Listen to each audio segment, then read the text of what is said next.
नमस्कार दोस्तों, स्वागत है आपका लेयर 3 एजुकेशन में। आज का मॉक टेस्ट नंबर 14 है। इससे पहले मैंने आपको 13 मॉक टेस्ट करा चुका है, जिसमें आपके डेली 30 क्वेश्चन होते हैं।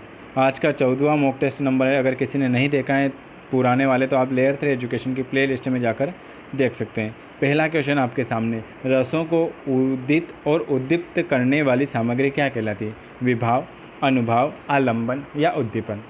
तो हमारा सही आंसर हो जाएगा कि रसों को उद्दीत और उद्दीप्त करने वाली सामग्री को कहते हैं हम विभाव। उसके बाद भरत मुनि ने रसों की संख्या कितनी मानी है? 8 मानी है।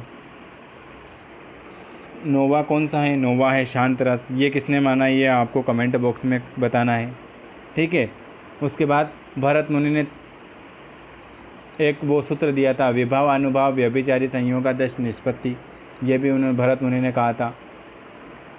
भरत मुनि ने सर्वप्रथम अपनी पुस्तक लिखी थी, एक नाट्यशास्त्र पुस्तक लिखी थी, ठीक है। ये इसके बारे में इतनी जानकारी। अगला क्वेश्चन आपके सामने दूसरा, उपसर्ग की कितनी विशेषताएं होती हैं? 2, 3, 4 या 1? तो उपसर्ग की 3 विशेषताएं होती हैं। कितनी विशेषताएं होती हैं? उपसर्ग की 3 विशेषताएं होती हैं। कौन कौन सी होती हैं, ज़रा नाम बताएं। एक तो पहली, शब्द के अर्थ में नई विशेषता लाना। दूसरा, शब्द के अर्थ को उलट देना। और तीसरा, शब्द के अर्थ में कोई खास परिवर्तन न करके उसके इर्द गिर्द घूमना। ये हैं उपसर्ग की 3 विशेषताएं, ठीक है। उपसर्ग, जो शब्द किसी भी शब्द के पहले जुड़ता है उसे उपसर्ग, बाद में जुड़ता है उसे हम कहते हैं प्रत्यय। प्रत्यय 2 प्रकार के होते हैं, कृत प्रत्यय और तदित प्रत्यय, ठीक है। अगला, तत्सम शब्द, जो शब्द किसी भी शब्द, तत्सम किसे कहते हैं? हिंदी से संस्कृत में आया और कोई भी परिवर्तित नहीं हुआ उसे हम तत्सम कहते हैं। और हिंदी से संस्कृत में आने पर परिवर्तित हो गया उसे हम कहते हैं तद्भव। कलेश, कोयल, कूटी या कोना। बताएं, तत्सम शब्द का चयन करें, कौन सा? बताएं कौन सा इसमें सही आंसर हो जाएगा। तत्सम, कूटी, ये एक तत्सम शब्द है। ठकुरोती में प्रत्यय ओती, ओती, ओटी के ओती के अति, और एक और है ई तो होगा नहीं, अति होगा नहीं। ठकुरोती, ओती।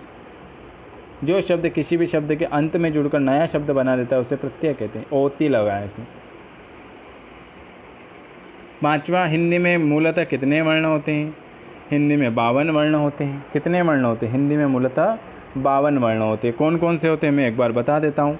देखो, 52 वर्ण कैसे कैसे होते हैं। पहला, 11 तो स्वर होते हैं, अ से लेकर ओ तक। 2 अयोगवा होते हैं, अम और अह, ठीक है। उसके बाद 25 स्पर्श व्यंजन होते हैं, और 4 ऊष्म 4 संयुक्त मिला के 33 वो होते हैं। 11 स्वर होते हैं, है ना। 2 अयोगवा होते हैं, 33 व्यंजन होते हैं, 4 संयुक्त अक्षर होते हैं, श, त्र, घ्य, और 2 ताड़नजात होते हैं, अड़ और अड़। ये होते हैं टोटल मिला के आपके 52 वर्ण। तो कुल वर्ण पूछे तो 52, स्पर्श व्यंजन पूछे तो 25, स्वर पूछे तो 11, अयोगवा मिलाकर पूछे तो 13, संयुक्त पूछे तो 4, ऊष्म पूछे तो 4, है ना। संयुक्त श, त्र, घ्य, श। अंतस्थ पूछे य, र, ल, व। ऊष्म पूछे श, श, श, ह, ठीक है। जो पूछे वो आपको बताना है। इसने कुल पूछा है तो आपको बताना है 52। निम्न विकल्पों में से किसी एक की वर्तनी शुद्ध है? कवित्री, कवित्री, कवियत्री, कवयित्री। कौन सा वाला सही होगा कवयित्री में? बताएं। तो कवयित्री क्या होता है? कवयित्री। ऑप्शन नंबर 4 हमारा सही जवाब हो जाएगा। निम्न विकल्पों में से शुद्ध वाक्य का चयन करें। उसने हमारे यहाँ मिठाई और दही खाया, गलत। उसने हमारे यहाँ मिठाई और दही खाई, गलत। उसने हमारे यहाँ मिठाई और दही खाए, गलत। उसने हमारे यहाँ मिठाई खाई और दही खाए। उसने हमारे यहाँ खाए, मिठाई खाई और दही खाए। निम्नलिखित वाक्यों के लिए नीचे दिए गए विकल्पों में से वाक्य के प्रकारों को चिन्हित कीजिए। चलिए अब यहाँ से चला जाए। कृतवाच्य, कर्मवाच्य, भाववाच्य या संयुक्त वाक्य। चलिए अब यहाँ से चला जाए तो इसमें तो भाववाच्य आएगा। चलिए, निरामिष का विलोम तो आमिष, कौन सा आमिष वाला सही है दोनों में से? आमिष। निरामिष का आमिष, ऑप्शन नंबर बी, आमिष, ये वाला स है। हाँ, 10वां क्वेश्चन आपके सामने, निम्न प्रश्नों के शब्द युग्मों के सही अर्थ भेद का चयन करें। उपाधि और उपाधि, एक उपाधि में छोटे की मात्रा और एक उपाधि में बड़ी की मात्रा। इसमें 4 है, उपद्रव, उद्दंड, उपद्रव, किताब, पद, पाद, पद या द्रव। बताएं उपाधि और उपाधि में कौन सा वाला सही हो जाएगा? बताएं जल्दी से जल्दी। और अगर वीडियो अच्छा लगे तो लाइक करें, कमेंट करना ना भूलें। एक उपाधि का होता है पद, जिसे हम कहते हैं पद, और एक उपाधि का होता है उपद्रव। ठीक है। जिस संज्ञा से व्यक्ति या वस्तु की पूरी जाति का बोध होता है उसे जातिवाचक संज्ञा कहते हैं। एक व्यक्ति का बोध होता है तो व्यक्तिवाचक संज्ञा कहते हैं। पूरे समूह का बोध होता है समूहवाचक संज्ञा। किसी भाव का प्रयोग होता है भाववाचक संज्ञा। द्रव्य का होता है द्रव्यवाचक संज्ञा। तो इसने पूछा संज्ञा से व्यक्ति वस्तु की पूरी जाति का बोध होता है उसे जातिवाचक संज्ञा कहते हैं। आद्यंत में संधि कौन सी है? गुण, यण, अयादि या दीर्घ। बताएं आद्यंत। और इसका संधि विच्छेद आपको कमेंट बॉक्स में कमेंट करके बताना है। यण संधि है, य व र के आगे आधा अक्षर। मैंने क्या बताया था? य व और र के आगे आधा अक्षर। ये य के आधे, ये आधा द है ना, आधा अक्षर आए तो वहाँ होता है यण संधि।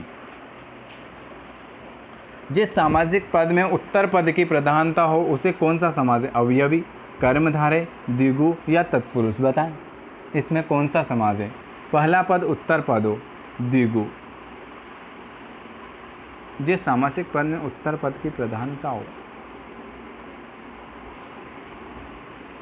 द्विगु समास बता रखा है। ये करेक्ट आंसर द्विगु समास। निम्न शब्द प्रश्न के शब्द युग्म के विकल्पों में से सही अर्थ असन और आसन, सीट भोजन, वस्त्र भोजन, भोजन निकट, आसान आराम। बताएं इसका सही जवाब क्या हो जाएगा? असन और आसन। असन मतलब होता है भोजन और आसन मतलब होता है निकट, भोजन के निकट। 15वां उपसर्ग में उत्सर्ग में उपसर्ग है उत्त, अ, उत, कौन सा है? उत, धन सर्ग, उत्सर्ग। ये जो शब्द किसी शब्द पहले जुड़कर नया शब्द बना देता है एक सार्थक, उसे उपसर्ग, और बाद में जुड़ता है उसे कहते हैं प्रत्यय। उत आएगा इसमें, उत। बहुत सरल क्वेश्चन है, ये पेपर के एग्जामिनर के पूछे हुए क्वेश्चन है। निम्नलिखित में से तत्सम तद्भव, तत्सम मतलब होता है शुद्ध, तद्भव मतलब होता है अशुद्ध। लवण, नोन, वत्स बच्चा, वर्षा बरखा या इनमें से कोई नहीं। बताएं इसका सही जवाब क्या हो जाएगा? तत्सम और तद्भव, तो इनमें से कोई नहीं, सभी सही है। निम्नलिखित में से कौन सा शब्द कृत प्रत्यय से बना है? कृपालु, उटनी, लुटेरा, मिलाप। बताएं कौन सा प्रत्यय? 2 प्रकार के होते हैं, कृत और तद्धित। तो लुटेरा एक कृत प्रत्यय से बना है, लुटेरा। 18वां क्वेश्चन, त वर्ग की ध्वनि नासिक, दंत, मूर्धन्य या तालव्य। बताएं मैंने आपको बताया था कंठ, क वर्ग आता है, क ख ग घ न, ये आता है कंठ। अब आपको बताना है कौन कौन से आते हैं। च वर्ग में देखो मैं आपको बता देता हूँ एक बार और। स्पर्श व्यंजन की संख्या है 25। क वर्ग क ख ग घ न, ये आता है कंठ में। च छ ज ज न, ये आता है दंत, तालु में। ट ठ ड ढ न, ये आता है मूर्धन्य में। त प फ ब भ म, ये आता है ओष्ठ में। त थ द द न, ये आता है दंत में। ठीक है, तो आपको बताना है कि त वर्ग की ध्वनियाँ, त वर्ग की ध्वनि आती हैं कहीं में आएगी? दंत में। ऑप्शन नंबर बी, त थ द ध न। मूर्धन्य में आपको आए ट ठ ड ढ न। तालव्य में आता है आपका च छ ज ज न। जो पूछो आपको बता देना। निम्न में से कौन सा एक युग्म विपरीत नहीं है? निर्गुण, सह, दुर्गुण, निर्जीव, सजीव, तरल, ठोस, ज्वार, भाटा। निर्गुण का दुगुण, ये गलत है। Option number A. 20वां क्वेश्चन आपके सामने। निम्न शब्द युग्मों में के विकल्पों में से कोई एक युग्म सही नहीं है। गलत युग्म सुधी सुधी, सिर हल, सखी सखी, सवा सभा, इसमें से कौन सा गलत है? जल्दी बताएं। तो सिर और हल ये सही हैं, सुधी सखी सखी ये भी सही है, सभा सभा ये भी सही। ऑप्शन नंबर बी हमारा सही जवाब हो जाएगा। इसके अलावा श्याम सर अनअकैडमी पे इंग्लिश पढ़ाते हैं, बिल्कुल लाइव क्लास रहती है, बिल्कुल डेली फ्री टेस्ट भी मिलते हैं इस पर आपको। उसके अलावा आप यहाँ पर लाइव क्लास देख सकते हो, टॉप एजुकेटर से पढ़ सकते हो। यहाँ पर आप एक ऐप डाउनलोड करोगे, उसमें आप MPPSC या व्यापम अपना गोल चूज़ कर सकते हो। उसके बाद आप यहाँ पर जाना, ये ऐप आएगा, इसको आप डाउनलोड कर लेना, ठीक है। यहाँ पर आप डाउट क्लियर कर सकते हो। ये क्वेश्चन पूछा, ये आपको समझ में नहीं आया तो आप यहाँ से आप मैसेज करना, क्वेश्चन टाइप करके यहाँ सेंड कर देना, सर आपको डाउट पूरा क्लियर करा देंगे, ठीक है। उसके बाद आप यहाँ पोल दे सकोगे, ये ABCD यहाँ पे आपके नंबर शो होंगे। यहाँ से आप PDF डाउनलोड कर सकते हो, टेस्ट सीरीज अटेंड कर सकते हो। अगर आप सब्सक्रिप्शन लेना चाहते हो तो Shyam SHYAM Shyam 3 referral code का यूज़ करोगे तो आपको 10% डिस्काउंट मिलेगा। श्याम 3 रेफरल कोड का यूज़ करना है और आपको इस पर 10% का डिस्काउंट मिलेगा। इसमें आपको favourite teacher, batch course, doubt, poll, comment, watch video, PDF note सभी कुछ इस पर मिल जाएगा आपको फ्री ऑफ कॉस्ट। यहाँ पर आप टॉप एजुकेटर से पढ़ सकते हो, ये सारे यहाँ पर पढ़ाते हैं, ये श्याम सर, ठीक है। आप सब्सक्रिप्शन ले सकते हो, इसमें अभी इसकी प्राइस भी बढ़ गई है। 21वां क्वेश्चन है, समुच्चय का सही संधि विच्छेद। समधन उच्चय, समधन उत्तधन चय, समुच्चय धन चय, समोधन उच्चय। बताएं समुच्चय का सही संधि विच्छेद, और आपको कमेंट बॉक्स में कमेंट करना है कि इसमें कौन सी संधि है। समुच्चय सम धन उत धन चय। विषधर किस समास का उदाहरण है? कर्मधारय, बहुब्रीहि, तत्पुरुष या अवयवी भाव समास। विषधर, विष को धारण करने वाला, शंकर भगवान, बहुब्रीहि समाज जिसमें भगवान के नाम आते हैं, विषधर। तत्पुरुष समाज में आता है कारक विभक्ति। अवयवी भाव समाज में पहला पद अवयव। कर्मधारय समाज में उपमेय और उपमान। समाज 6 प्रकार के होते हैं, ये भी सभी को याद है। जहाँ एक ही शब्द के अनेक अर्थ हो वहाँ उपमा, पूर्णोपमा, श्लेष या यमक। जहाँ एक से अधिक अर्थ निकले वहाँ होता है श्लेष अलंकार। श्लेष मतलब होता है चिपका हुआ।